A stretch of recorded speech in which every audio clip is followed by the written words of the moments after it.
आपका एक बार फिर से स्वागत है डीपीएन लाइव न्यूज में। मैं आपके साथ आपका दोस्त आरबी प्रजापति।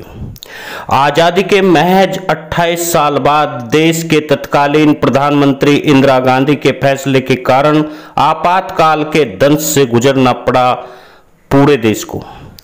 25-26 जून की रात को आपातकाल के आदेश पर राष्ट्रपति फखरुद्दीन अली अहमद के दस्तखत से देश में आपातकाल लागू हो गया। अगली सुबह समूचे भारत में रेडियो पर इंदिरा गांधी ने अपना संदेश दिया।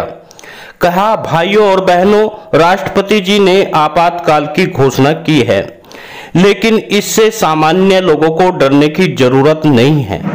दिल्ली के रामलीला मैदान में 25 जून की रैली की खबर पूरे देश में न फैल जाए, इसके लिए दिल्ली के बहादुर शाह जफर पर स्थित अखबार के दफ्तरों की बिजली रात में ही काट दी गई। रात को ही इंदिरा गांधी के विशेष सहायक आर.के. धवन ने कमरे में बैठकर संजय गांधी, ओम मेहता ने उन लोगों की लिस्ट बना रहे थे जिन्हें गिरफ्तार करना था। इसकी जड़ में 1971 में हुए लोकसभा का चुनाव था, जिसमें उन्होंने मुख्य प्रतिद्वंदी राजनारायण को पराजित किया था। लेकिन चुनाव परिणाम आने के 4 साल बाद राजनारायण ने एक याचिका दायर की, हाईकोर्ट में इसे चुनौती दी। 12 जून 1975 को इलाहाबाद उच्च न्यायालय के न्यायाधीश जगमोहन लाल सिन्हा ने इंदिरा गांधी के चुनाव को निरस्त कर दिया और उन पर 6 साल तक चुनाव न लड़ने के लिए प्रतिबंध लगा दिया।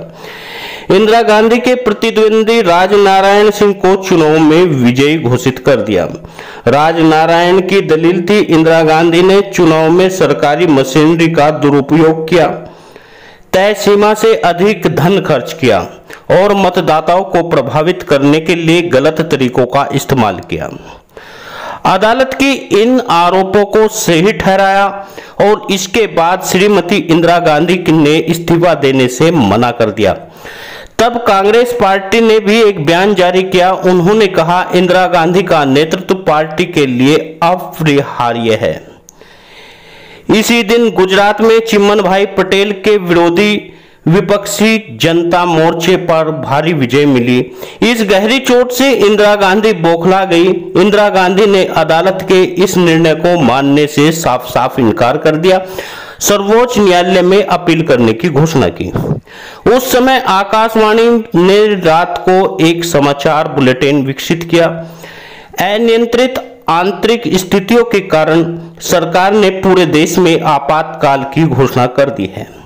आकाशवाणी में प्रसारित अपने संदेश में इंदिरा गांधी ने कहा, जब से मैंने आम आदमी और महिलाओं के फायदे के लिए कदम उठाए, तभी से मेरे खिलाफ गहरी साजिश रची जा रही है। इसी दौरान जनता के मौलिक अधिकारों को स्थगित कर दिया गया।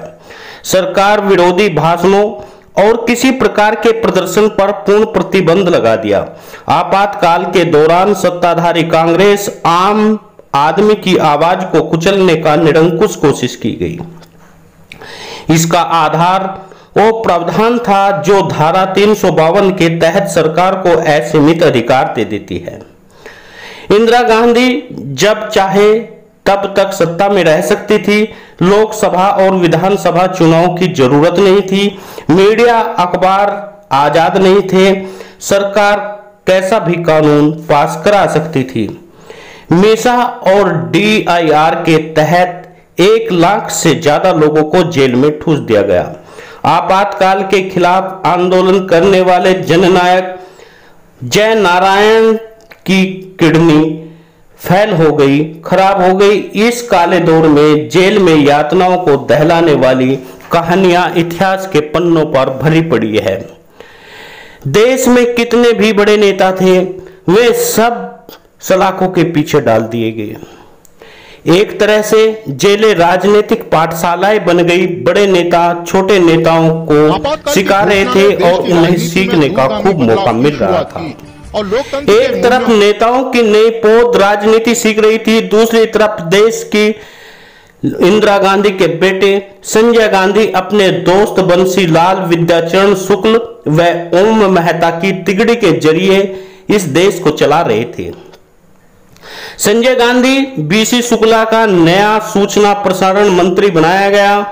उन्होंने मीडिया पर सरकार की इजाजत के बिना कुछ भी न लिखने पर पाबंदी लगा दी। जिसने भी इनकार किया उन्हें जेलों में डाल दिया गया। एक तरफ देश भर में सरकार के खिलाफ बोलने वालों पर जुर्म हो रहा था, दूसरी तरफ संजय गांधी ने देश को आगे बढ़ाने के नाम पर 5 सूत्रीय एजेंडे का परिवार नियोजन, दहेज प्रथा का खात्मा, वयस्क शिक्षा, जाति प्रथा उन्मूलन का काम शुरू कर दिया। बताया जाता है सौंदर्यकरण के नाम पर संजय गांधी ने एक ही दिन में दिल्ली के तुर्कमान गेट से झुग्गियों को साफ करवा दिया। लेकिन 5 सूत्रीय कार्यक्रम में ज्यादा तूल परिवार नियोजन को दिया गया। लोगों को जबरदस्ती नसबंदी कराई गई। 19 महीने के दौरान देश भर में 83 लाख लोगों की जबरदस्ती नसबंदी कराई दी गई। कहा जाता है पुलिस बल के द्वारा गांव को घेर लिया जाता था, जबरदस्ती नसबंदी कर दी जाती थी। इंदिरा गांधी ने पहले ही कह दिया था कि उन्हें लगता है भारत को शॉक ट्रीटमेंट की जरूरत है। लेकिन इस शॉक ट्रीटमेंट की योजना 25 जून की रैली से 6 महीने पहले ही तैयार हो चुकी थी। 8 जनवरी 1975 को सिद्धार्थ शंकर रे ने इंदिरा गांधी को एक चिट्ठी आपातकाल में पूरी योजना भेज दी थी। आपातकाल के जरिए इंदिरा गांधी जिस विरोध को शांत करना चाहती थी वह 19 महीने तक लगातार चला और 19 महीने में पूरे देश का बेड़ा गर्क कर दिया। आपको हम बता दें, आपातकाल का आदेश राष्ट्रपति फखरुद्दीन अली अहमद के दस्तखत से देश में लागू हुआ और देश के इतिहास में यह काला पन्ना कहा गया।